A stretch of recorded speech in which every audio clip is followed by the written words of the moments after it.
also is like right now is like because I'm talking to these contractors, every one of them's like, "Is Joe going to be the one that writes my file?" And I'm like, "No, Oh Joe, no, dear. no, Joe No. cannot run." But I mean,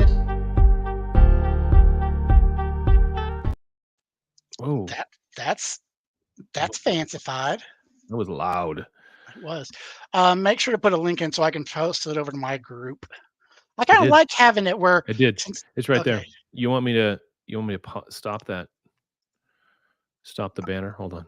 Banner. no, I just need to. I'm just going to go to the Rebel group and copy the. You So I always put. pasted it. Yeah, I pasted it in there. All right, let's see here. I kind of like it because like I do have a little bit more of a group on my little group there. And where did you paste it at? In the live event comments.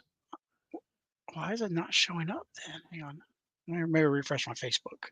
Because I do have some people that might give us outside of normal opinions at times. Like you saw the other day, we had some people that are fairly sort of like adjusters and all. But Hmm. I mean, like I said, the fact that more people are hearing it, like I mean, I don't do this because I like hearing myself talk. I do this because of the amount of response I have gotten from people telling me, Joe, like, we like listening to you and Andy talk all the time Hey, because, do you want me to put it in I just put it in Messenger. How about all that? right, there we go.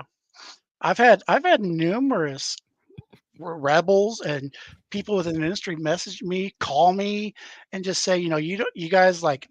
I know it doesn't seem like there's always a lot of people on listening or Right. Right. being involved, but What's up, I've had Sean? tons of people call me and say, Joe, like, it's so nice having somebody that, that talks about the stuff because you guys talk about things and answer questions that we don't even know we have because we haven't experienced them. And you guys, really do help people kind of better navigate the rapids that is this industry. So, I mean, Yeah. that's why I love doing this. And it's been one of those things where it's just, I mean, it's been stressful. I mean, doing the new job, but I mean, it's definitely what I want to be doing, and I'm so happy I'm doing it. Good, man. Glad to hear that. Glad to hear that. All right, let's get we got about 2 minutes before we're live. Okay, I'm going to stop screen. Okay, so remove. Okay. Oh, interesting. Okay, so present. Oh, I can't do more than one of this at a time. Okay, talking. Nah, nah. Boom. Okay, there we go. So I'm gonna do the countdown at about. I'm gonna aim for 30 seconds. We'll do the countdown. We'll make it look like. Oh my god, I feel like I'm playing World of Warcraft again, where my radio's like, "Okay, we're pulling timer, kick it off." Coordinating through Discord. Oh, Ventrilo was the thing back in the day. Ah, Ventrilo. Ventrilo, TeamSpeak, the ones that everyone forgot about. Interesting. All right, we're gonna go for it. Hold your ears. This is loud music.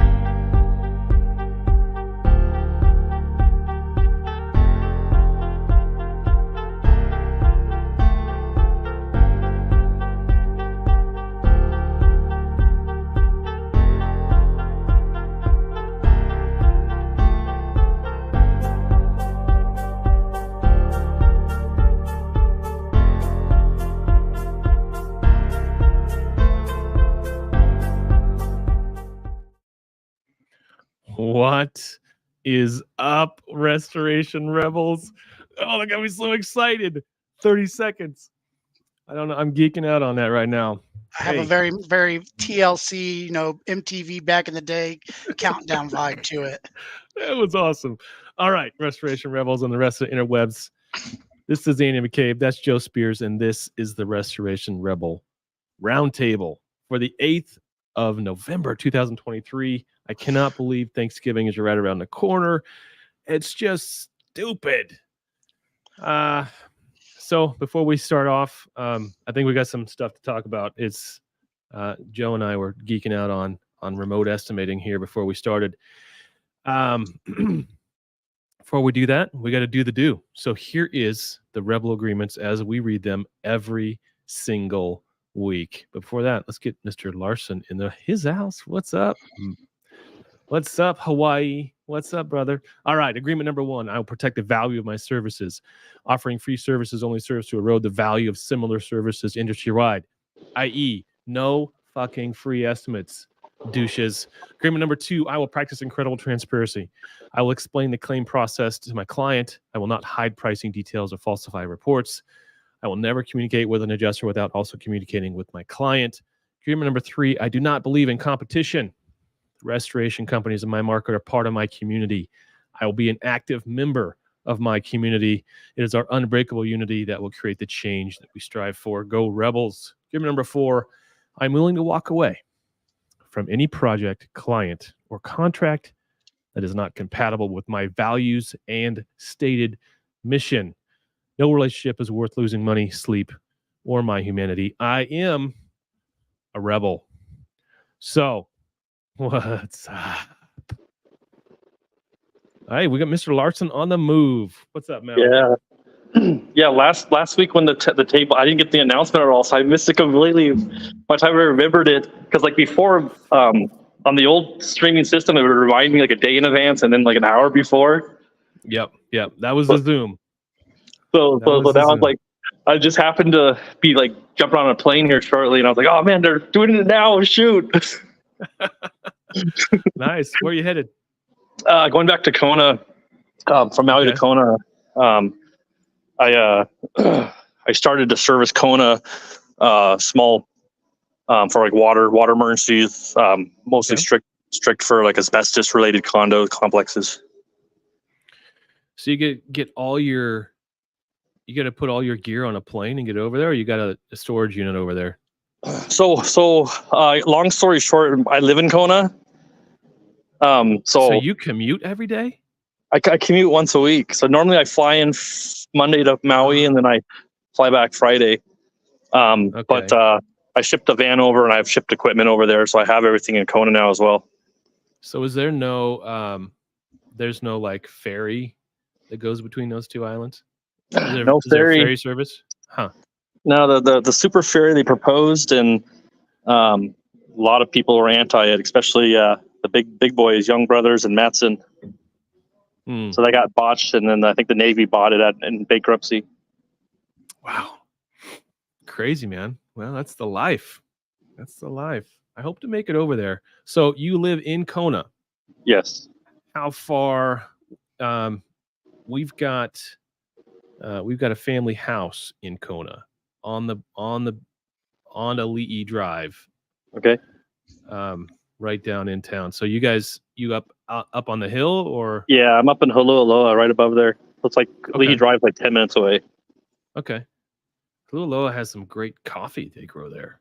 Yeah, I on my property I got a 3/4 acre, and like a previous owner planted like 64 coffee trees or whatever. So the first 2 years I braved and tried to pick coffee, and I determined that there's no way I'm going to be able to pick coffee. I will go buy.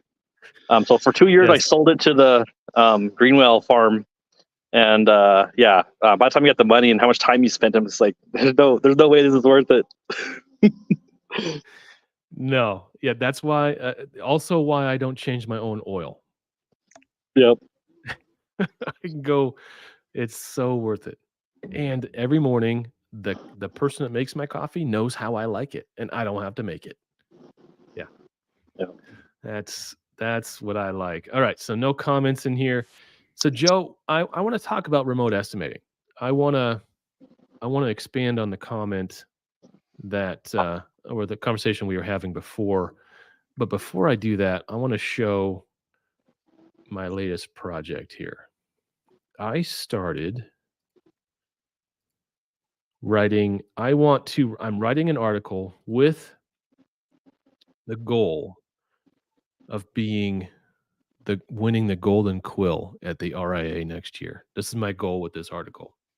But what I'm doing is I'm using ChatGPT to help me flesh out these ideas. So I don't know if you guys saw this or not, but ChatGPT wrote all this, and it sounds really good. So just a peek behind the scenes of this is this is where the world is going. You know, the fact that I can put my ideas into a machine and have it spit out something in my voice that expounds on my ideas is amazing. It's wicked. Yeah, Right. for sure. Yep. It has And a lot. there's one more thing I want to show. Yeah, what was that? I was gonna say it has a lot of application. I mean, like, so pretty much you can enter like write me a intro paragraph about restoration in Hawaii. My company's this, and this is my license, and it'll come up and like spit something out, and you're like, oh, actually, it looks really good. Mm-hmm. Mm-hmm. Yeah, I sent it a link to my my LinkedIn profile and said write a bio for this author, and it just like and it was like really good. It was like sometimes I can't write that good. All right, there was one more thing. I got sidetracked. Well, what am I looking for here? Oh yes, I remember now. Go here, go to downloads. Oh no, we're gonna go project dumping ground, articles to post, the case for custom pricing. So this blew me away. Let me bring this up. Let's open in photos. Check this out, dudes. So I used DALL-E. So DALL-E 4 or DALL-E 3 is an image generation IA, which is built into ChatGPT. GPT-4 Turbo just came out yesterday, which is going to start putting real developers and programmers out of business. It's amazing. So I said I was writing an article on Xactimate pricing, and I said I want to give me a picture of an accountant sitting at a desk working on Xactimate. That's all I said. And then this came out. It actually has the word Xactimate. And anyone out there who has been using this AI, image generation stuff for any amount of time knows that words are it just doesn't do words well. But guess what? Now it does. Look at this I thing. mean, that's some like Hollywood, like this is like, do you ever remember the movie from the 90s, the Hacker movie, where they made it look like this is what hacking's like? Like, like I'm like, yes, that's what Xactimate is like, guys. Exactly like that. So DALL-E AI came up with this photo in, I don't know, 3 minutes. It was just amazing. The fact that it did it is pretty cool, but it does make me laugh. Yeah. I mean, it came up with this one. I mean, that's like, what? And Why this is are a they all? different, this is Midjourney. Why are Did they like all you put Asian? in? Did you put I in think like Asian accountant? Well, I think I did. I think I did. Yeah. Or does Well, the here's AI just think all it's Asians are accountants? well, this one came from I wrote Time magazine photo cover, photo of a professional looking individual with an Asian female descent in her 30s, wearing a suit and analyzing data on a computer screen, which displays graphs and figures related to financial planning and risk assessment. A watermark of the Xactimate software interface is subtly overlaid in the background, symbolizing the software's role in the industry. The setting is an environment, an office environment, and there are books related to restoration and financial management on the desk. So that was what I just read off. That was used to develop this photo and this photo and this photo. So it came up with all these. This one is Midjourney. Midjourney doesn't do as well as DALL-E. I'm going to start using DALL-E and playing around with it because it just seems, I mean, there's Xactimate right there. Look, that's like really good illustration quality stuff that takes a minute and a half to generate now. And it's the beauty of it all, it's royalty free, right? It just, no one drew that, so no one can charge me for copyright infringement. It's just incredible. I'm excited. What's up, Andrew Saul? Why you in the room, Andrew Saul? Get in here. Get in here. So, all right. When's your flight leave, man? I got a bail in like 5 minutes, or so. Yeah, it leaves at 4, so it's 3:41. But Okay. it's Southwest. You know, I can be there. 10 minutes prior, be getting on board, no problem. Okay. So if do you have anything pressing that came up this week that we can address for you in the next 3.5 minutes? Not particularly this week. We'll see what happens next week. Yeah, a lot of things going on. They've been opening up parts of Lahaina, so some people are going in, and I think they started spraying they got approved to spray a chemical over all the soil to help harden it and keep, I guess, dust from spreading. Okay. So there was an article I just read a minute ago where they have a picture in Maui where like one of the lakes is all pink, and people are not sure if that's a side effect of that chemical can turn water pink, or if it's algae. So of course that's like the topic of the day of what caused the lake to go pink. That sucks. Please have your boarding pass. All right, Andrew Saul, I'm coming for you. I'm gonna try to message The you red on zone is for LinkedIn. loading and unloading only. All right, guys, I'll catch you on the flip if you're still on. Otherwise, have a good meeting today. All right, buddy. Great to see you. Hey, nice seeing you guys. Andrew Saul, I'm looking you up right here. Okay. There. Now I love that he's literally he has to fly so often that he's like, it's a quick 30-minute flight. Like that's some bougie shit to me. Like That's nice. Well, there's quite a few people that like live in Bend and they commute once a week or twice a week to Seattle. They work in Seattle, but they live in Bend because it's a 45-minute flight. It's a piece of cake. Some people driving into like the Bay Area have a 2-hour commute in the car where you just get on a plane and it's a 45-minute commute. Ugh, yeah. All right. So, Andrew Saul, you should be able to get in now. I just messaged you. Just click on it, man. Just click on it. All right. I'm going to close down my LinkedIn and there we go. So yeah, Joe's got a new job, restoration insurance billing, running a team of Xactimate estimators. I myself have been running a team of Xactimate estimators for a while. Started a new company called Quick Check, which is exciting and fun right now. But what we were talking about before we started the official call was the reality that we understand how to estimate better than the majority of the market. And the clients that come to us for restoration estimating, Xactimate remote estimating services, oftentimes they need more than just Xactimate from us. they're trusting us to know what to do because they don't. Yeah, they need us to coach them. They need us to train them.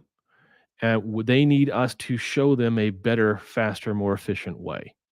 And what I didn't, there he is, he's in here. What I didn't understand early in my career was that very, very real time suck that can be coaching restores. Onboarding and teaching project managers how to do an actual takeoff. Teaching mitigation guys how to actually document a file. These things we assume these guys already have because they're coming to us for just the Xactimate portion. But at the end of the day, man, there's a lot of folks that, well, frankly, they got started and they got to work and they didn't have the time to go get the training or the experience, and they're learning on the fly, which is nothing wrong with that. But man, yeah, you're seeing some stuff right now, aren't you? Oh yeah. I mean, it is. It's one of those things where I've been seeing a lot of companies where, they're trusting in the employees that they're bringing on because these people say, I have experience, I'll come and join your group and everything, and trusting I that worked they're for gonna. Service Mesh for 5 years. Yep. And they're not being given, it's not that they're being told wrong, but they're definitely not realizing where they're missing that. Mm. And like I had one client this week who, he was letting the contract subs tell him how much they wanted, and then was complaining or feeling challenged because we weren't getting him enough money on his file from the insurance company. And I was like, Because he was no, losing money on his subs. because he was Oh, letting them dictate how much he needed. And I'm like, I can oh understand my that. Like if you're new, like you don't realize, oh, I should be telling the subs, here's how much I have. Can you make it work? He thought, well, how much do you guys need? And I'll tell the insurance that's what we need, and we'll get it paid for. And you know, wow. but there's a lot of people who don't realize that. There's a lot of people who don't But if you, understand. You need a sketch. yeah, a sketch. That's and how to do a proper sketch. These are skills that you and I learned before we had these great tools to do things automatically for us. I know how to write a good sketch. I know how to document a room in photos, and it's like 7 or 8 photos minimum per room. We know all these things because we didn't have these nice technological crutches. I, But I now remember I remember sketching with no laser tape back when you just had to use a rolling Mhm. wheel and Oh a my tape. God. Oh my God, it sucked. And Yeah, but I was I was measuring with an actual tape measure when I started. and I was always trained. Hey, when you sketch, the sketch that you're sketching for on the mitigation should be the same sketch used for the reconstruction. Mm. So make sure it's right, or else the recon manager is going to come over and stick his foot halfway up your ass. And I mean, it was. And when I Just first started, halfway? he was a short guy. But, it was, like I've got people now who don't, like I said, it's nothing against them, but they don't understand. Oh, you mean not only is it more defendable, but you guys might even be able to charge more when I have a good sketch. And I'm like, yeah, because your guys are, one of the biggest issues we have is like the room's 12 by 12. That's how many square feet of carpet, Andy? 144. So when the water techs put on the paperwork 140 or 143 or 145 because they did math wrong, we're having to like try to look through these photos here and determine, well, did they leave the carpet underneath the dresser, or do these people just not know how to measure? But if you have a sketch and you just say remove carpet F, baseboard F. PF, I don't need to know that, like I had when I first started, we were having people saying bedroom, uh, 48 linear feet of baseboard. And I'm like, it's not 48 linear feet of baseboard because there's a doorway here. But, It's the perimeter of the yeah, floor. it's perimeter of PF, it's 2 foot. I honestly tell you, if you're going to do scope sheets, just put on there drywall, flood cut, 2 foot, and let me look at your photos and all, because you should be doing Yep. 2, 4, 8 foot. Speaking of documentation and tick sheets, I just came up with a revamped version of the 24-hour tech MIT pack, and I like it. And I just shared it to the group. So those of you watching not on the Restoration Rebel Facebook page, we get free shit on this page because we just put all our stuff out there for the good of the community. So get onto the Restoration Rebel Facebook page because I got all my good shit I just gave away for free. It's good. But yeah, getting guys to understand. Well, what it comes down to is there is no school for what we do. There really isn't. There's Oh, a actually, school of there is hard knocks. there is a college now because my bosses were there the last 2 days.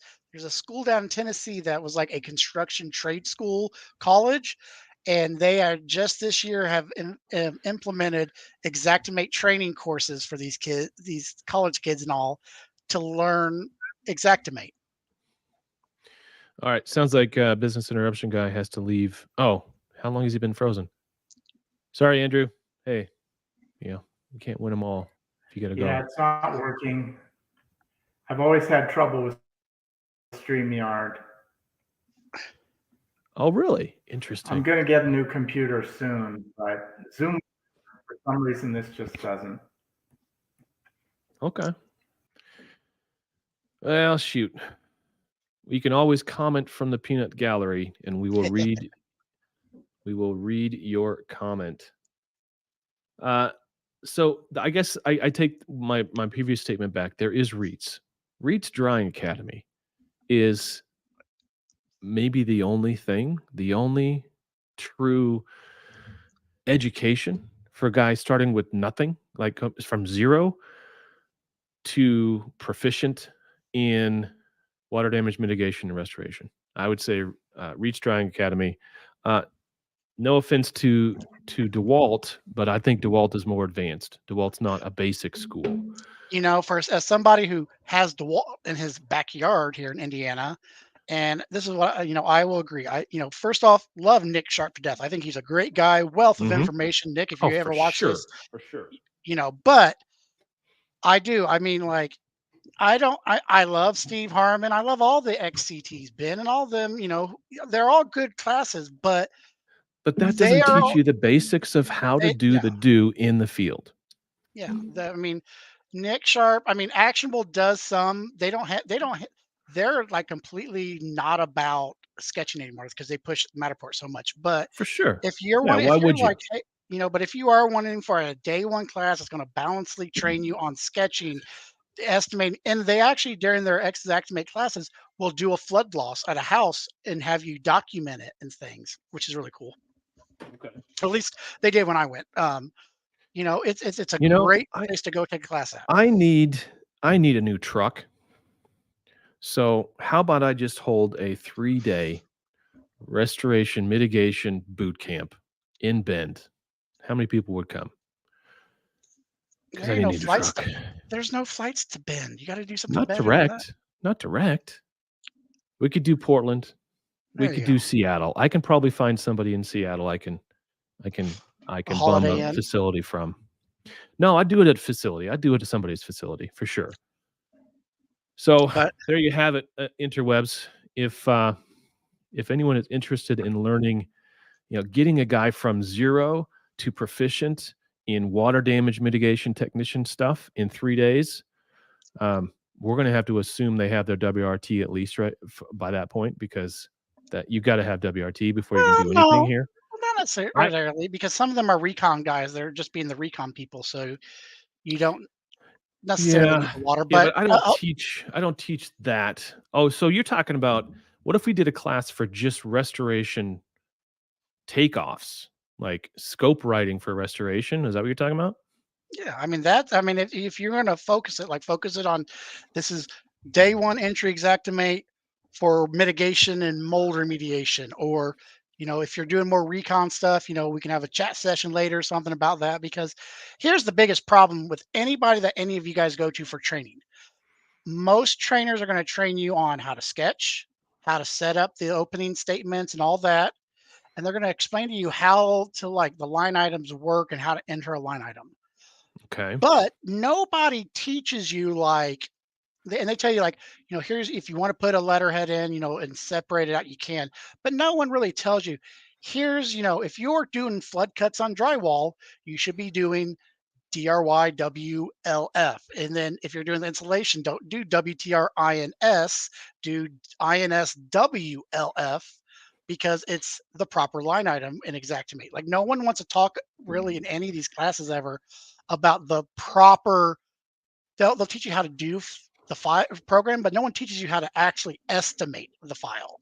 A lot of times, and No, that's we're talking about two different classes at this point. yeah. Teaching guys in the field how to do proper documentation and takeoffs, that's one thing. But then translating that into Exactimate the proper way, I agree. There's a need for that too. So let's put it to the world. If anyone, besides 4 of our raging fans watches this, what would you like to see in a 3-day class? Well, that's 3-day just like, in-person class. and that's just like, I mean, seriously, it's the amount of people I've talked to in the past month who do not understand that when you flood cut drywall, what do you measure to, Andy, when you flood cut drywall? If I'm doing a What do you 2 foot measure to? flood, if I do a 2 foot flood cut, what am I measuring to? What's my measuring tape me to read? Oh, that's a trick question. I don't know. 2 foot. I mean, I that's how dumb I am, and I haven't been out of the field for 24.5 inches. You always have a 24 and a half inch. half. Okay. 48.5. You Okay. always have at a half-inch gap because the drywall doesn't sit directly on the ground. It has to be up off the edge a little bit, off the Mm, ground. And the okay. amount of like water techs who don't know that simple fact, and then on the recon, you got to go in and shave off a half-inch on the recon side so you can do 2-foot cuts, or you got to cut all these drywall and have this extra waste on the sheets. Mm, It's a pain in the ass. And okay. it's stuff like that there that like people simple stuff that me and you take for granted because we've been doing this so long. It's Sure. hard sometimes to remember. Even when people do start, that they don't know that's not second nature to them. Okay. I mean, it's like, Yeah.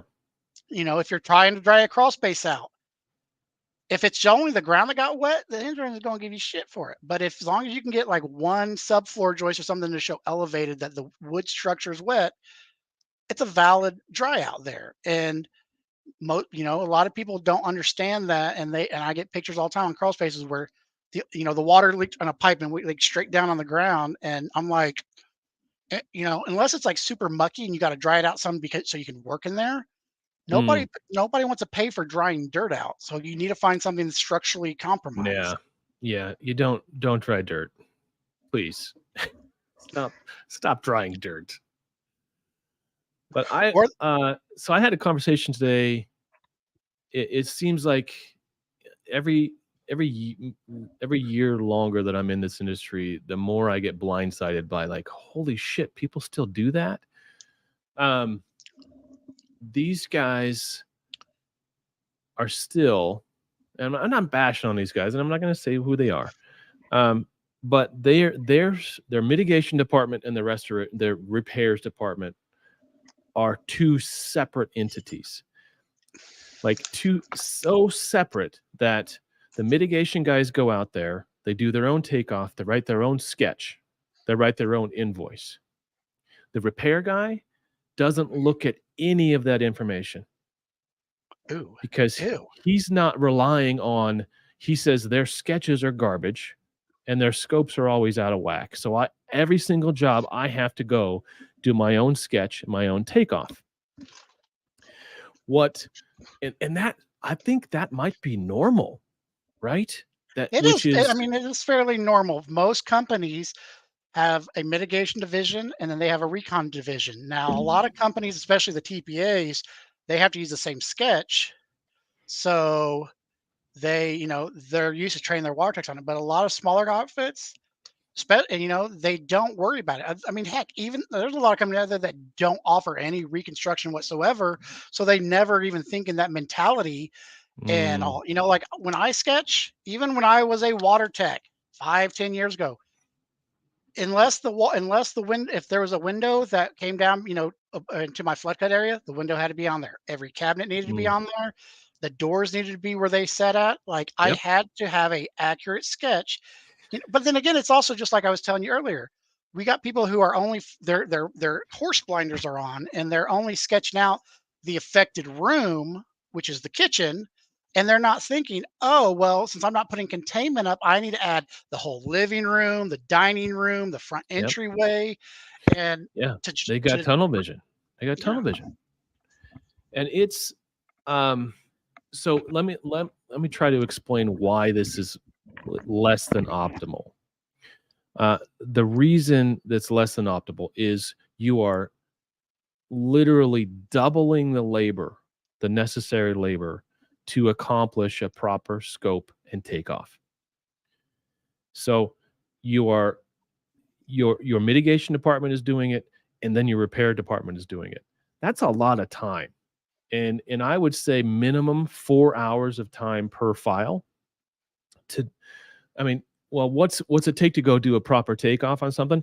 Let's say in a big city with traffic, that's a whole day of labor. That's one day of labor to get to the job site, do the measuring, do the scoping, and get back to the shop. So, how many of your jobs can carry an additional day of labor for a project manager? Well, insurance don't pay for project managers on a residential Well, building. Angela, don't pay for project management. I don't have no supervision. So, That's cost of doing business. if you know you're going to have a body on site anyway to do the mitigation, train them to do a proper sketch and take off and scope while they're there. That's why these beautiful things like Matterport and Encircle, all these other, Matterport is still, that is the top technology right now. There's a lot of also RANs, there's a lot of cheaper alternatives, but Matterport is the cream of the cream because I can literally, as a remote estimator, sit at my desk in Bend, Oregon and estimate a loss in the Bahamas and be within 98% at 0.9998% when my measurements. I can measure windows in the Bahamas using Matterport from my desk in Bend. So if you're going to have somebody there already, train them to do that work so you don't have to waste all that labor and time to get the data that the mitigation technician is more than capable of collecting. We just have to train them to do it and give them the right tools. And I forget who it was who told me, but somebody told me that if you're trusting pen and paper sketches and just technician notes on paperwork, on average, it's almost a 70% error rate of Mhm. either because Mhm. water techs are notorious about rounding digits, or cutting inches off here or there. You get a Water 12 by 12 room with 132 square feet.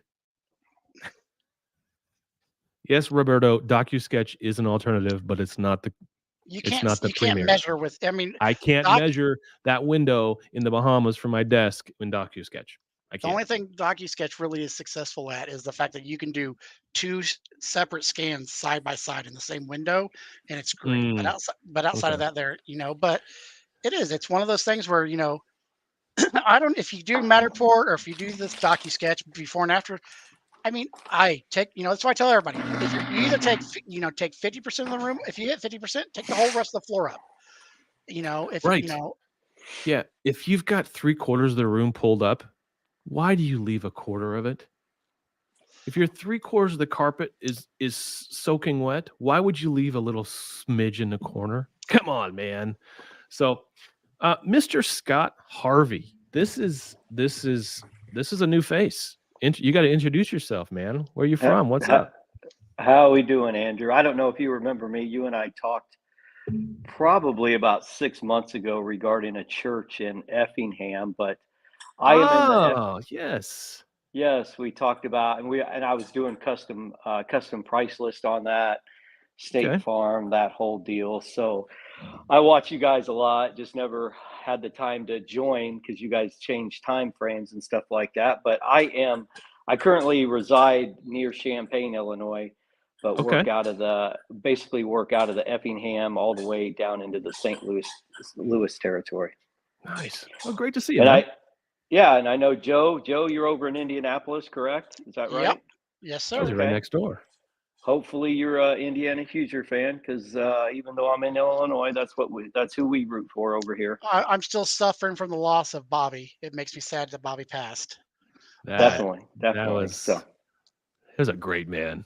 I yeah, read his book, and it's just like, oh, yeah. yeah. So, Well, but yeah, raise one for Bobby. to give you, I don't think we ever followed back up on that church, but essentially Yeah, what what we happened? ended up. So we ended up I did the custom price list. Essentially had to mark up because it was an old church. Mm, So I marked it up 30% for all three areas, and then I got a rate sheet signed. So what I mm, did is before I met with the State Farm adjusters and their managers, there was like 5 of them that met me on site. I went ahead and did a rate sheet, had that signed by the client that had all schedule the of fees. components. Yep, Okay. schedule of fees, rate sheet. So when they found out that I was, this is $1 million plus fire, when they found out that I was, a good 250, 280 over what they were, they questioned my, Mm. you can't use your own price list. And Oh, so I stated my arguments to them, um, gave them the RIA stuff, gave them the exactware white paper stuff. By the time that it got to their upper level management, somebody in State Farm went through the estimate. It has State Farm's price list on the estimate, but all the components and the materials match my price list. Oh. So even though they said they couldn't do it and they wouldn't pay for it, the documentation I provided them was enough to Wait a get minute. them. Wait a minute. State Farm wrote their own estimate? No. So what I did in this case is I went ahead, I don't do this anymore, but I went ahead and sent them my ESX. So they Okay. could, the only way they could have gotten my price list was to download my price list. Well, they didn't. So when they sent it back to me, it has State Farm's price list on it. However, all the But they didn't components, reprice it. they never repriced it. No. Ah. You know, here's what I'll say. That is so strange. Wait a minute. They went through the trouble of downloading your ESX, putting their Correct. name on it, putting their price list on it, but then they didn't reprice it. Correct. Why? I don't know. I don't know. That sounds like a huge. I'm for it, right? Yeah. Because Yeah. I mean, you guys were what, Yeah. 250K apart? Oh yeah, definitely. And it was I mean, it was a huge win for us, but at the end of the day, I had already had, sub estimates where I knew that I was clearly going to go over what line items for this custom church or older church had, what Exactimate would have in there. So I You think had so, the huh? information. Oh, you knew so. So what trades were blowing that Exactimate budget out of the water? A lot of the trades were mainly in like the finished carpentry because of all the custom millwork and moldings that was inside the church. Yeah, Exactimate doesn't do custom anything really. Yeah. You know, So I will say this here. I've never, ever in my life ever had an issue. It's like a heated topic, I know. I have no problem ever sending my ESX files over to a adjuster. None. I Zero. I'm with you. I know people that are like, well, I take all of our information. I'll just send you the ESX file. If you want to change it from Joe Spears as estimator to your estimator, good. Like, makes my life easy because you're going to probably work off of my numbers. And I mean, I've caught them a few times where they've taken my estimate and they'll delete some line items, but they'll miss it in other rooms. And then I can use that and be like, look, they didn't even write the estimate to validate this. They just tried to delete stuff, but they left it in these rooms here. They're working off, these are my F9 notes. So here's my perspective on that. Yeah, go ahead, Scott. Sorry. So let me ask you a question, Joe. So typically on our end, whenever we're writing a large loss, we will send our estimate over to our client as well as the adjuster. So when you're doing that to the adjuster, obviously the client cannot open the ESX. So do you also send them a PDF of the estimate? I send every adjuster a final draft in the ESX, and then I will send the customer total report, which just has the one single price at the end. Okay. And if they ask for the final, I'll give them the final. But I mean, I've never, because even if they don't like my line, I'm already assuming they're not going to use the same line items and try to come in lower. But 9 times out of 10, they'll work off the same sketch I have. And for me as a graphical estimator, Andy, you know this, I don't ever put in handwritten calculations on anything. It's always wall surfaces, and I'll subgroup and delete walls to make my little area where we drywalled it at. They can't fight with those numbers there. So then it's not even a matter of pricing at that point. It's do you agree with my scope or not? Yeah, And it's about scope. Yeah. And I have no problem ever doing that. I know some people that don't like doing it. They're like, well, what if they write it and they change it? I still have my version, so it's not, and I can still show the dates on it. So it's not like they could change it in law. They can hide it. And here's where my head is at. I always, the more expert witness work I do, the more I understand at a deep level that insurance carriers and plaintiffs' attorneys have been playing this game for long enough. They understand the nuances of Exactimate. And I've had more than one attorney tell me that, oh, we already know that you can go into, if we can get the ESX file from the carrier, we can see who actually wrote it, how many edits it's been through, and where each item originated.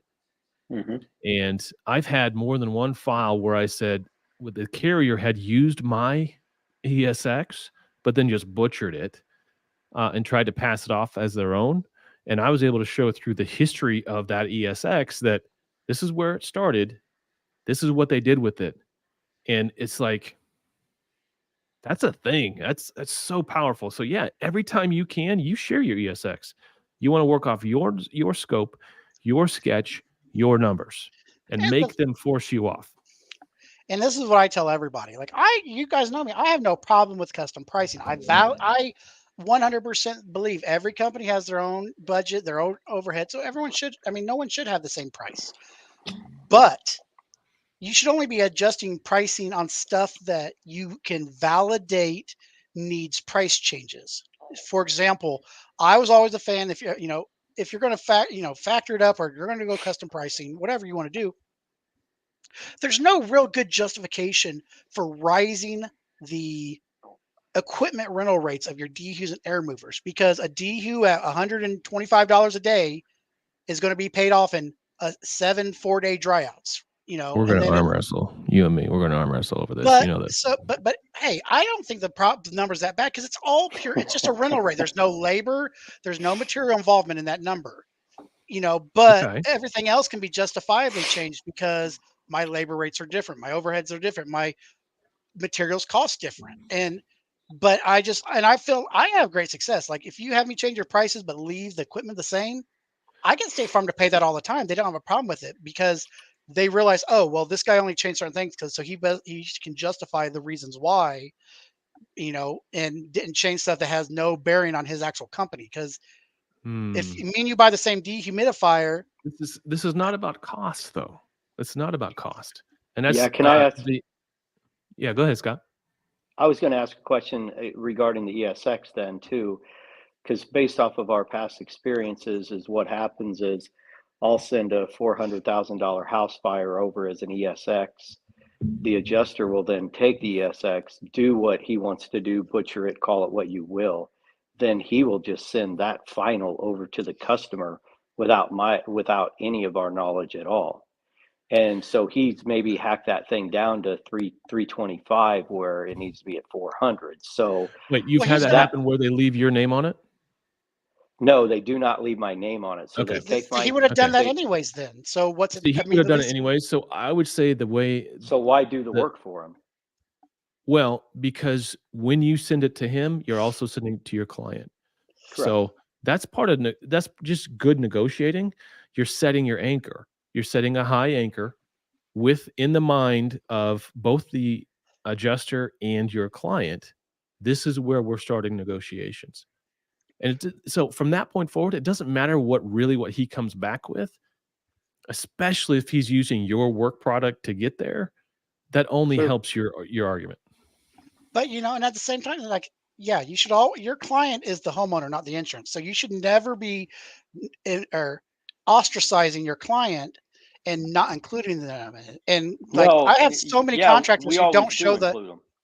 I've seen so many contractors though who they don't send out the final draft estimate until the adjuster approves it, and then they say, "Here's what the adjuster approved." Like I'm like, no, here's where I'm starting at, and then if when they want these taken off, it's your home. You have a say so in this. I know Yeah, why definitely. we arrived at this point in this industry, but I don't have to like it.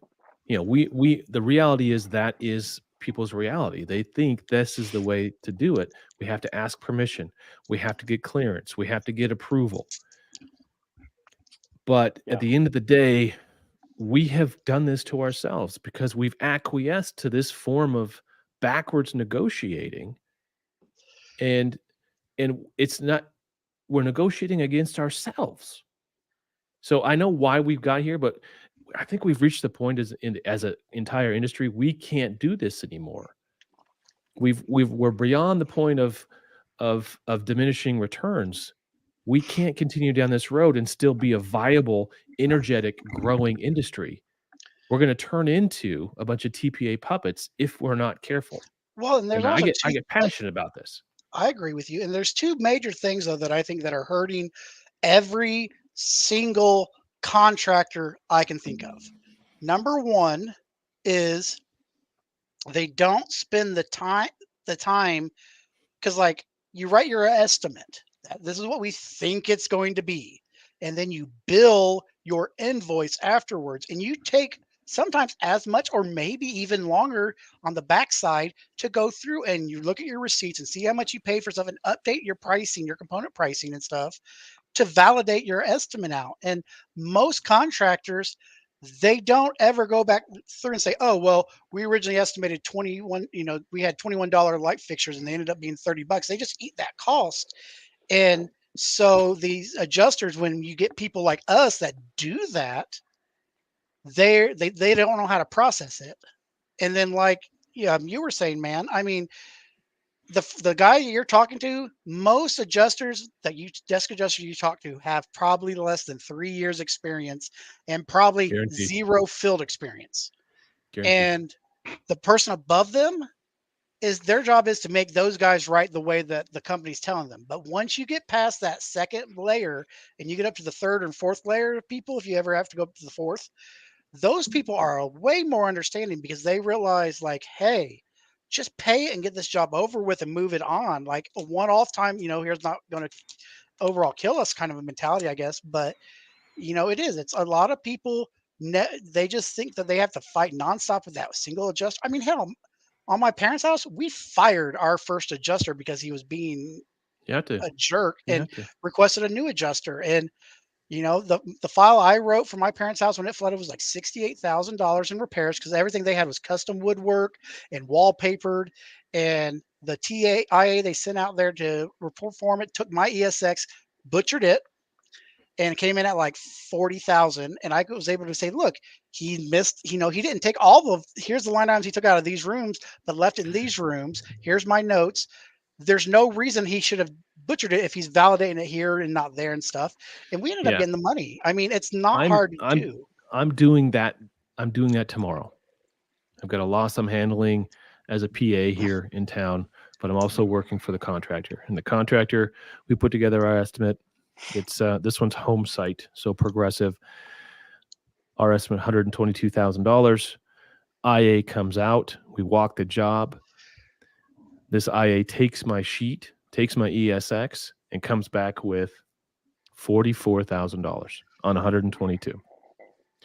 Now tomorrow, I'm just going to do a side by side, and it's going to be pretty damn obvious. She just deleted 4 items out of every room, but kept the other items that I already had originally. So my supplemental on this, and it's going to be a supplemental because we're going to start the work, and then I'm going to go to supplemental and say, hey, by the way, these are all the things that your IA deleted out of our valid scope, and you did not object to our scope.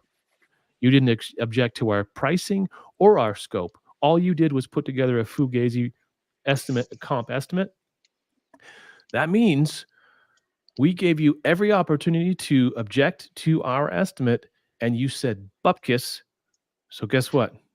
Now you owe us. The supplemental is going to be for the delta between the 44 and the 122. Open and shut. Yeah. And I mean, it is. It's one of those things where like, just because the adjuster sent out, you sent out an IA, you've never seen the job. You're just trusting him. But I'm the professional here. This is what it takes. And I mean, you can't be afraid to have those arguments. But I think a lot of people also, they're so scared to tell a homeowner, you're going to owe me money, or they only gave us $20 for these lights. You're picking out $40 lights. You're going to owe us the difference. And this is why it's so important to bill or show, be completely transparent with our clients. Once we give them the estimate, they submit that estimate to their carrier. That is a form of a proof of loss. Correct. At that point, they have submitted a proof of loss to their carrier. Now, whether the carrier recognizes it as a proof is irrelevant, because we have verified proof that that is the client sent it to their carrier. That is a proof. And in any court in the land, there's several court cases that have said you don't have to have an official proof of loss form unless the carrier sends it to the insured. The proof of loss can be an estimate, and that estimate can be written on a napkin sometimes. But once it's sent from the insured to the carrier, that's a proof of loss. They have to respond to that proof of loss. And if they don't, well, then they're essentially not denying it.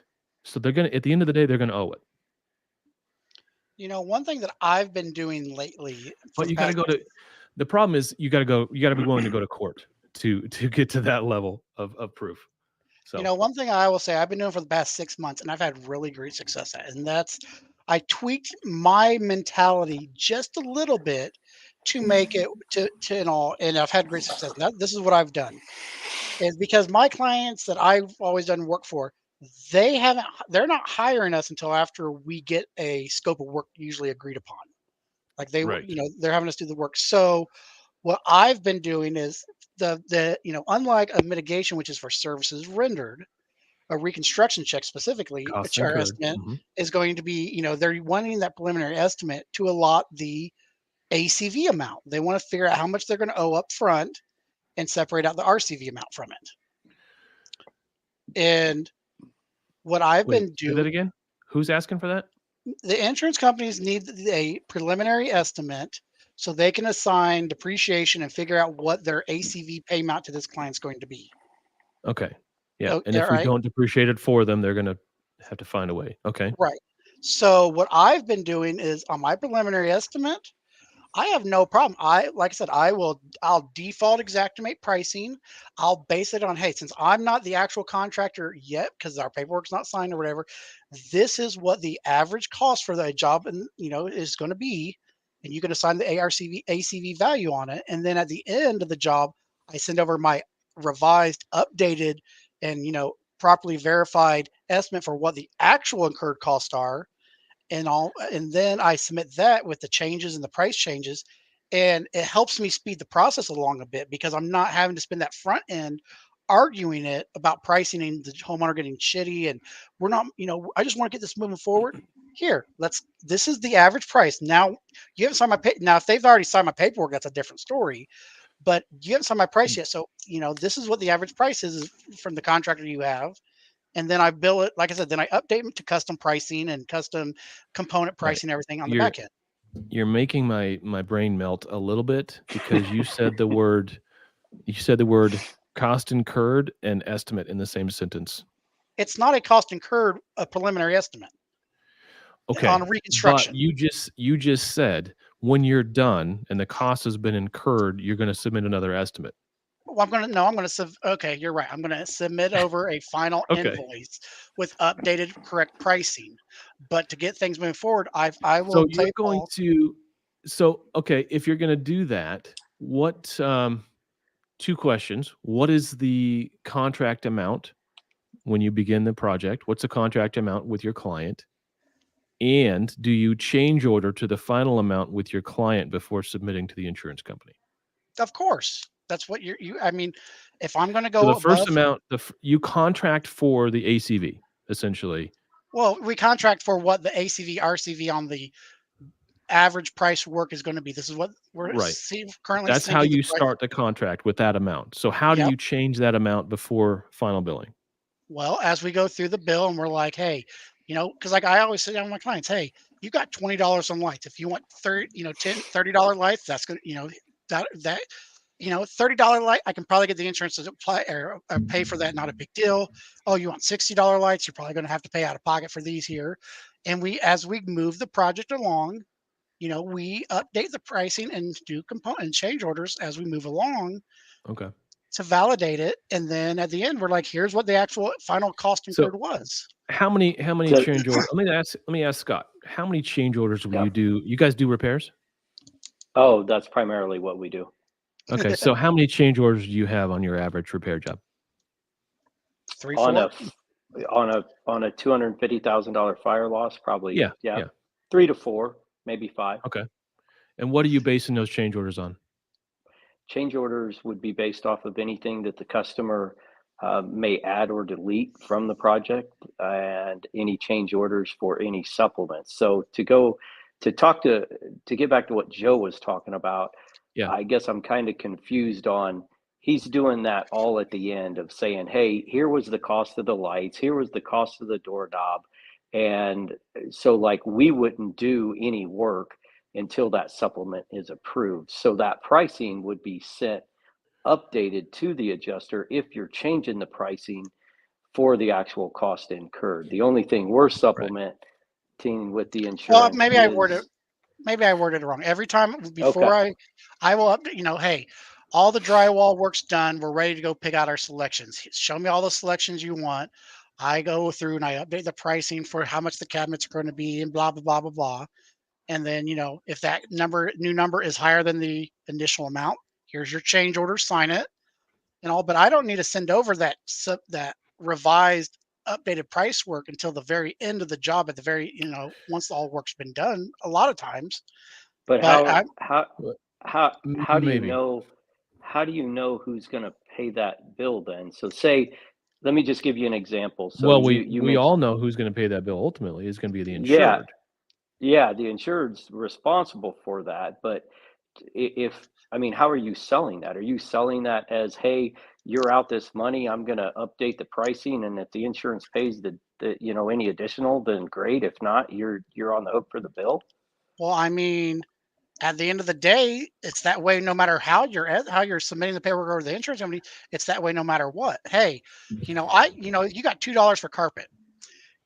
Okay. Most of the time, if you pick out like a $2.40 carpet, the adjuster's not going to give you too much crap. We can probably get it paid for. And I also kind of know my numbers well enough to think in my head, even if the insurance doesn't want to pay for it, I might not have to bill the homeowner for this extra increase here. But if they're trying to pick out $4 carpet or stuff like that, then I already know for a fact the insurance ain't going to pay for me to switch this up to a $4 carpet. You're going to have to pay out of pocket for this difference here, and Hmm. I'll get it, and they understand that because at the end of the day, my clients understand you're responsible for this bill 100% no matter what. Oh, The insurance is supposed to yep. reimburse you for it, but Yeah, I don't. Joe, I'm trying to root for you on this one. I just don't know. I mean, and now, don't get me wrong. I mean, there's some jobs where you do have to go through and do the custom pricing on things, and I get that 100%. But like, Well, at, what you're talking about arguing, let is let me let me I understand giving an ACV number. Yeah, yeah, Scott, I'll let you talk. I understand giving an ACV number to speed up the first payment, but the problem is the difference between that ACV and actual. I don't know how you get from one to the other. well, I Go mean, ahead, Scott. go ahead. I kind of, to go back to what Andy's talking about. So to get that ACV amount so you've written an estimate, 100 grand, it gets depreciated down to 75, or you have depreciated it. So you're signing a contract based off of that 75, and the customer's No. okay with that? If I write a contract, it's $100,000. The insurance says, "Yep, that's what we're going to pay. That we're willing to Okay. pay that." The Okay. ACV is only 70,000. The contract's for $100,000 still because that's Okay. the whole end number. And then, Okay. hey, hey, we're going to go out and buy lights and cabinets today. Once they've, when I place the order and stuff and all, I've been doing this long enough. I can tell, yeah, I can probably get this paid for. It's, you're not way outside of budget where it's going to be unreasonable, things like that and all, and then I'll update and say, okay, well, just so you understand, originally they estimated for $20 lights. You're picking out $30 lights, so it is a Mhm. $10 increase here. If in the Yeah, event I the just insurance, don't know. I don't know how you set a budget well, how are you on. guys setting a budget on a job when your homeowners haven't picked out material selections yet and feeling comfortable? That's what supplements are for, right? Everything's a That's not a supplement. supplement. That's not a Yes, supplement. but it's That's yeah, we're a not talking about that a would be a supplement change here. order. That's not a Well, supplement. what's Well, the I difference mean, between a difference between a supplement and a change order is a supplement is for something that you could not estimate for ahead of time. Like I couldn't yes. estimate for Okay. insulation in a wall until I got the drywall. A Well, a change order is supplement, a change order follows a supplement, yeah. right? Hmm. I mean, you have to have one. You can't have one without the other. But I think I that mean the problem in either my mind comes with um, essentially writing two different estimates. well, I mean effectively Um, like think about it like this here. If you estimate it out, even if you're doing a 30% increase on your material selection, you're not able okay, to guarantee 100% that price is in the going to be market. the same price that you pull from in the market when you go out and Okay, actually go to Lowe's and buy it. So you have to okay. do a supplement or a change order anyways, or you should be to whatever you're buying it for. So effectively, it's all the same time. It's just doing it at a later stage, saying, hey, we agreed at $100,000 insurance, but here's the list of the change orders. You can see here that the homeowner had $20 lights. They picked $30 lights. This here, the new prices, the Yeah. final invoice So my price question is, where'd that $20 come from? Is that $20 light the That's what ACV value that you gave them up front, or is that the RCV that you estimated after? that's what the component price is for Yeah, within Exactimate. of which estimate though? The I initial, guess I lost you at the beginning. I think I lost you at the beginning where you were writing one ACV estimate at a you regular write price and then repricing it after okay. So for the you write an supplement. estimate right now with custom pricing, right? Yes. All right, and then at the end of the When job, my clients are brave enough to do that. o- Yes. okay, but then at the end of the job, you still have to go back through and update material selection pricing and other component pricing, No. correct? No. So you already on the front side every time know how much money the homeowner is going to spend on Well, buying the because lights, buying the faucets. I'm creating a bid, essentially a bid in my market for this scope of work. And so at my pricing. So yeah, I pull my allowances off of that. And if they go above that allowance, there's going to be a change order, but there's not going to be a supplement. So The supplement would go to the insurance carrier if there was a exactly. supplement. So that's the differentiation is I'm, if assuming in this wonderful unicorns and rainbows and ice cream world where the adjuster takes my estimate and doesn't touch it, that is the set budget. That sets the budget. That sets my material costs and everything else. And we can do horse trading between different materials. We can do we can horse trade all around to develop, because what we did is develop a bucket of money. Right. So at the end of the day, they have that bucket of money to spend. And if we can engineer the project so that, I want to upgrade my lights, but I want to downgrade my flooring or whatever, or I will do all the painting as long as you can upgrade my floor. We can do all the horse trading we want after the claim's been settled, or that bid or that estimate's been accepted. But if they go beyond their allowances for materials, that is not a supplement to the insurance company at that point. That's them going beyond what they've been allotted in their settlement. The only way it would be a supplement is if you did get a bid, say you had a cabinet company come out pre-loss, do a bid for like, kind, and quality, and they gave you a material cost for that. Or if the homeowner has a receipt for that said light fixture or faucet that they recently purchased, and that faucet's $129, but Exactimate's allowing $109, then Yes. essentially there has to be that justification there of why you supplement the increase in materials. Correct. Yeah. And in my opinion, this day and age, with Exactimate doing the pricing the way they're doing it in the databases they're connected to, man, Joe, when was the last time you went into that material? What do you call that? What was that? ProDesk? Direct supplier.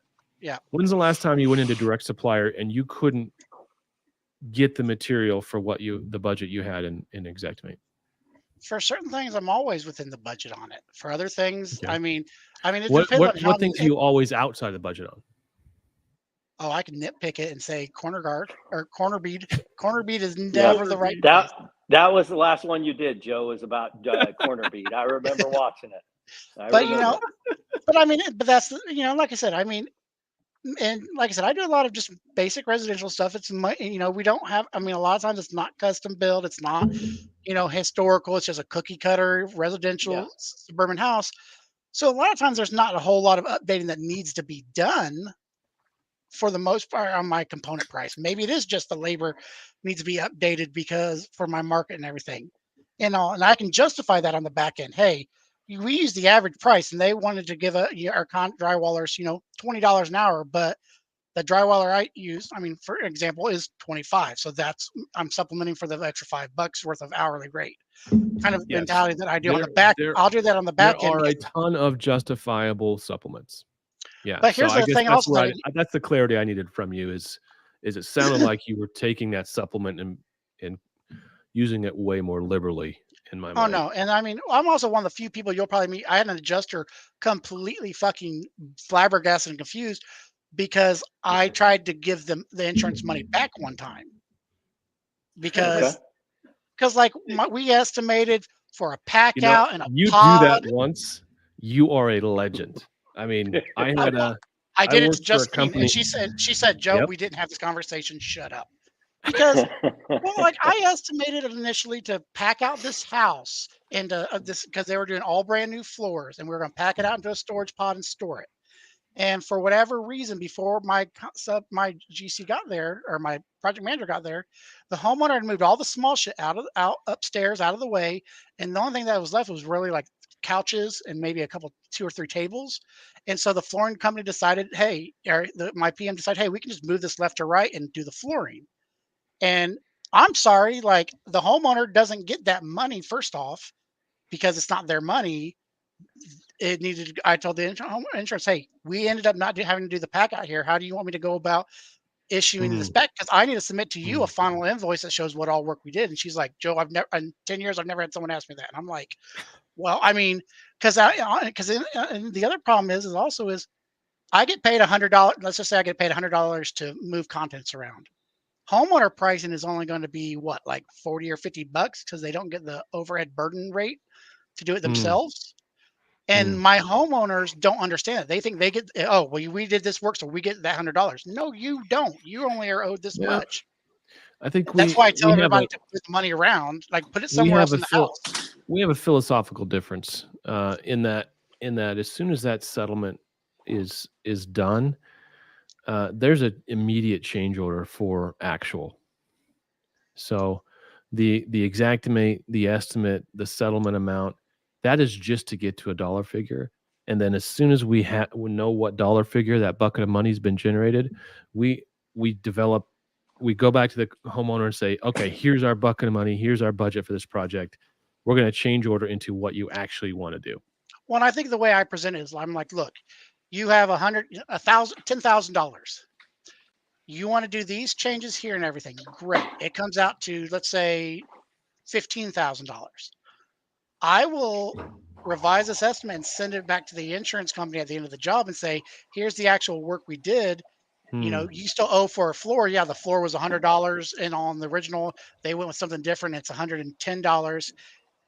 When if you're not that far off from the original pricing, a lot of times the adjusters are like, yeah, it's fine. It's fairly like kind of quality. It might not be carpet to Sure. vinyl, it's still like kind of quality, even Right. though it's not the same material. And whatever they pay, if they will pay it all, great. If not, be aware, like you might end up owing this $5,000 increase because I can't Hmm. guarantee it's going to be an approved supplement to this file here. But I have to turn in something to this adjuster that says, here's the work we did. And what I see a lot of times happening is contractors will say, oh, well, we're going to do painting and new carpet. And the homeowner's like, well, I'll take care of the painting. But the contractor still sends over their final invoice with the painting still on it. And then tells the homeowner privately, hey, just you keep that money. And that's not truthfully how it's supposed to be. You're supposed to, the homeowner would have gotten paid less because it's a homeowner rate as it is. But if you want me to move the money around to the property, you know, do you, ha ha ha. But do you understand what I'm saying though? Like, I and understand what you're getting at, Joe, and it's very. If I ran every claim like that, I would be just again, in my opinion, I'd be wrapped up in just so much paperwork and Takes a lot of changes, work. and A lot of work. that's all I do every day of my it life is sounds paperwork. like a ton of work on my behalf. But it's also, So I mean, it's one of the reasons why I'm usually 20, 30% higher than everyone else in my market, and I get it paid for because, well, why these lights, you gave us $20 on lights. Yeah, well, we went there and the $20 lights were like the basic apartment lights. These homeowners Yeah. didn't have basic apartment lights. we couldn't find like kind quality for that price. Yeah. Right. So Yeah. we updated the pricing in here. Here's the new estimate. I mean, I do everything as I can, like I said, based on justifying it. Yeah. And I worked for a company, one of the many companies I worked for that ended up going out of business, unrelated. But they found a way on one job to give $20,000 back to a USAA adjuster. And that story got told so many times they were a legend. They built so much trust in the insurance adjuster world in their market. It was like that $20,000 they gave back, it was legitimately $20,000 they didn't earn, right? That's why we give these things back. Hey, we didn't earn that revenue. We didn't do that work. But that paid a 100x return on that 20. It was ridiculous. So yeah, if you have an opportunity to legitimately give back unearned revenue to an adjuster, they will never forget it. Well, Ever. I mean, a perfect example. Here's the perfect example, so you can understand kind of the one time I did actually have to give money back, and I fought with my owner on this hardcore because it bothered me so much. This homeowner had in her basement a AC system, no heating element, an AC system, central air, and she had a home radiator system. And because of the water damage in the basement, the radiator system was shot and everything had to be replaced. And this radiator system was going to be like $25,000 alone. And then the AC was going to be like, I don't know, like $12,000, or whatever to redo the whole AC system. Well, we convinced her to get rid of, so we estimated that initially because that's what she had. But during the course of the job, we were able to convince her to switch it over to a full furnace AC package system and just to abandon the radiator system. Now, I was like, well, we need to let the insurance company know we didn't need all that $45,000 or whatever because we only needed 20 grand of it. And they'll just not pay, and everything. And my boss was like, no, she's switching over to this here. It's just we're just doing an even trade off. And he was trying to keep that extra 20 grand. And I was like, no, you need to give the money back. And I went over his head. I mean, he was mad for a couple of weeks about it. Well, I think, but I went back to the insurance and told them that, and they were like, oh, and then guess what? Every job afterwards, they saw me on it. They were like, this guy's is ethical and he's going to take care of our clients. And that's how I've built good relationships at times. Yeah, I agree. And I think there's probably some people cursing at their computer screens right now or their iPads saying, to each his own. To each his own, because I know some hardcore restorers that would never give back a penny. They're going to spend it. They're going to find a way to spend that money because God damn it, they earned it. But you know what? Well, I'm also there's something to be said. I will also say though, I'm a vindictive asshole, and like, I mean, I bid a job out. If I bid a job out for $10,000, I'm expecting to do $10,000 worth of work. So like, after I bid the job out, when the homeowner starts trying to pick it apart and be like, I want to do this, this, and this, I'm like, sure thing, but I'll take this off my estimate, and I'm going to send the insurance company my revised estimate with no painting on it now, so they can issue payment to me on the job. And it's going to be up to you to get reimbursed. And you're then not you getting can bill what them. I estimated. You don't get what I estimated. You're not getting paid for my bill. If you want to do the work, you have to bill them. I like that approach. I'm a fan of that. I do that all the time. And I mean, homeowners are like, so wait, so you mean I might not get all $2,000 for painting this? No, you might. You might not, Nancy. You might not. What's up, Scott? Talking about giving the money back. Let me just bring this example up then. Because I've done countless of them. 1920 house fire, got plaster. They're going back with drywall. Technically, in Joe's world, in Joe's mind, that money for that plaster, that difference goes back to the carrier. Am I correct, Joe? Depends on the policy, because most policies state that they owe for like, kind, and quality using current based materials.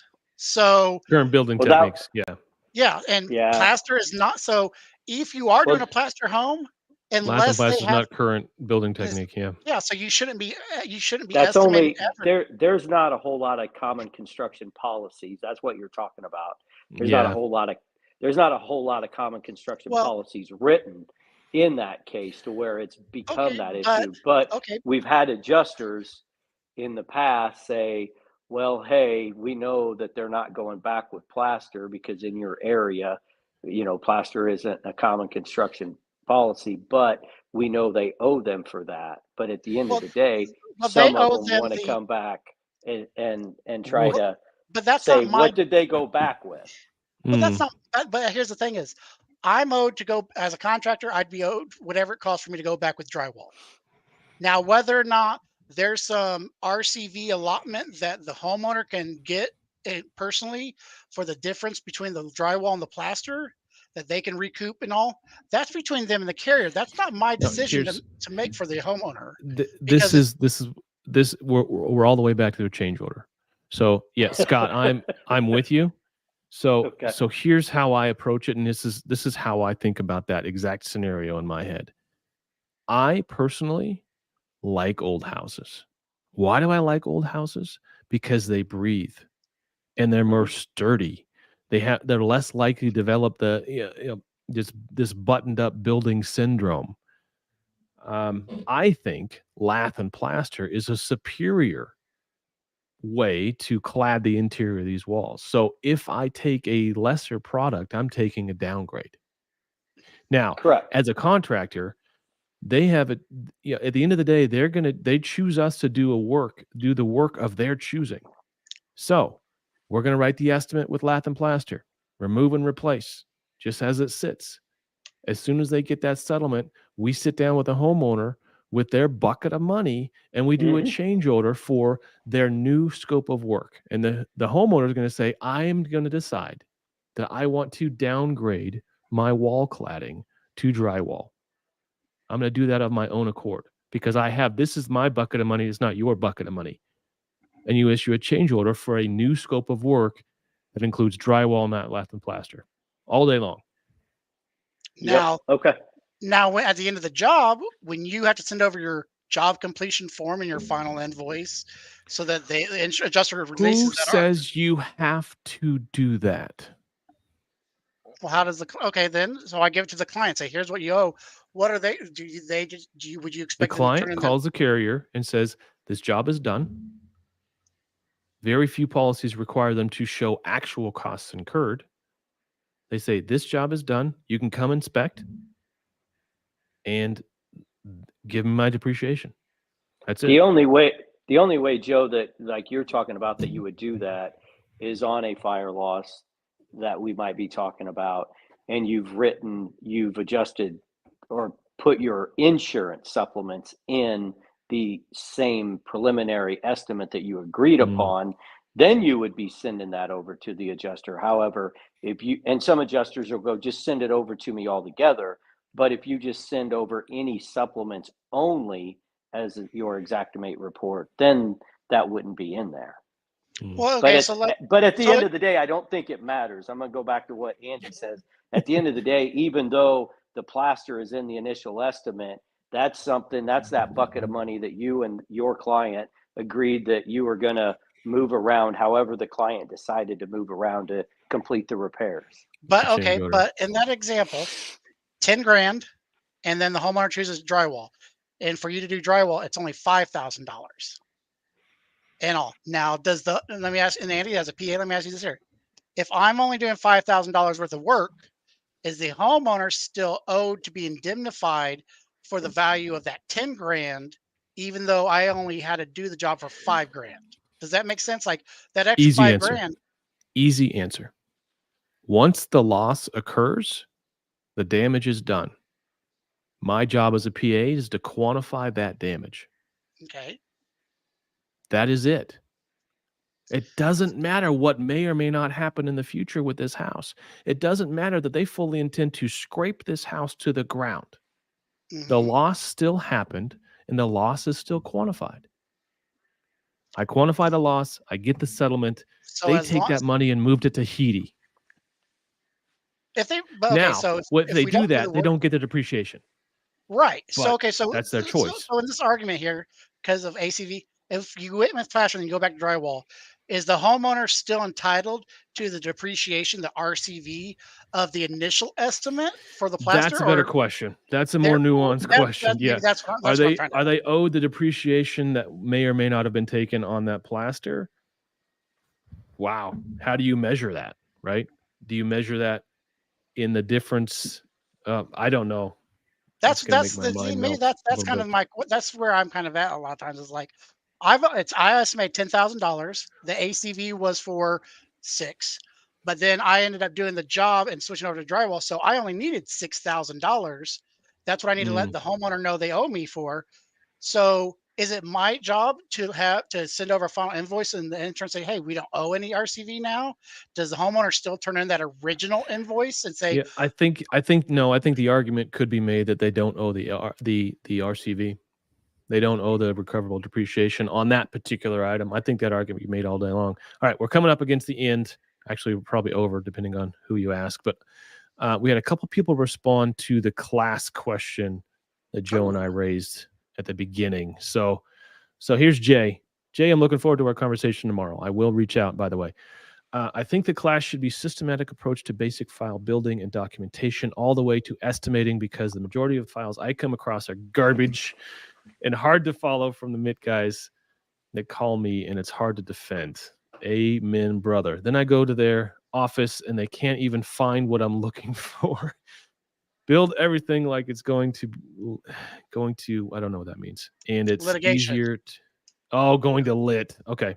And it's easier to hand off when you need to. Brother, you are speaking my language. And that's what Joe and I touched on early on. Especially in the remote estimating world, I think we see it more than anyone else is guys just don't know. Guys Scott, just don't know what they don't know. Do your water techs and your recon guys work off the same sketch? Do they each sketch their own property out each time on the job? Yeah. How many sets of sketches and takeoffs are you doing on any job if you get the MIT and the repairs? About 2 years ago, it was exactly what you guys were talking about earlier. It was like running two different businesses. Yep. And then we started using DocuSketch. Okay. And we use DocuSketch on the MIT. They DocuSketch every claim. And we use that sketch. They use that sketch on the MIT, and we use it on the reconstruction as well. Now, if it's just SOP. a fire loss, if it's just a fire loss, we just go out and Matterport it. Yeah. Smart. Well, Yeah, because you were. I mean, how much money were you burning on labor? I mean, woof. A lot, because everybody was manually sketching it. We would get their sketch and their scope, like what was discussed earlier.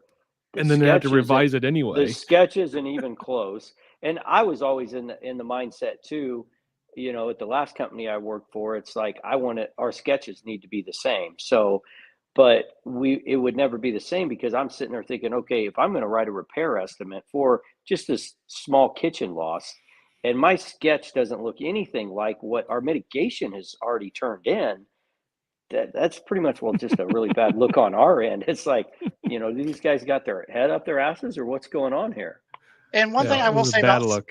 Speaking about fire that I want to say out to everybody, because I've talked to so many people, they don't realize this. Mitigation is structural drying.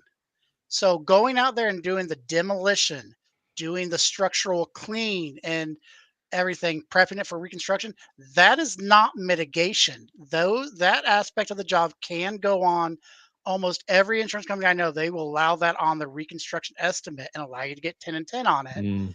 And then so you have to do all the demo and all the structure clean, and then you stop, have your guys go out there and evaluate if anything's still wet or not, and then have a mitigation job done if it needs to be mitigated and dried out, and then you go back into recon. I do that every fire I ever do. The demo, the HEPA vacuuming, the structure clean is all on the reconstruction with 10 and 10. Yeah. Yep. And I never get pushback as long as you're not putting on their dehumidifiers and air movers. Interesting. No, we do the same thing. All of that the same way.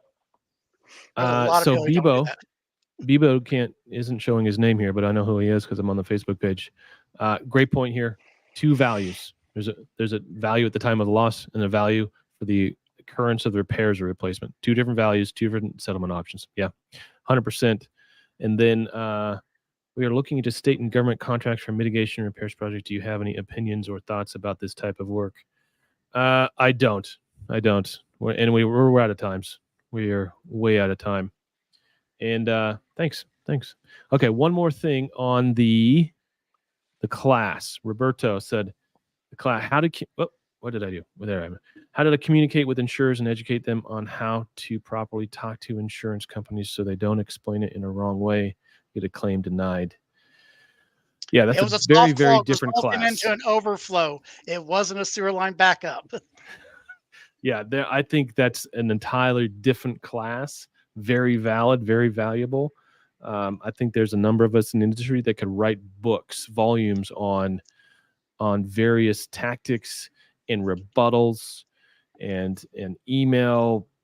One of the I'm using more and more. Frankly, I'm using Chat GPT to write these things, and I've actually got a Chat GPT string where I have fed it letters. I've fed it adjuster letters and my rebuttals, and then I just feed it another adjuster letter, and I say, please respond to this adjuster as you did above, and it's writing incredibly.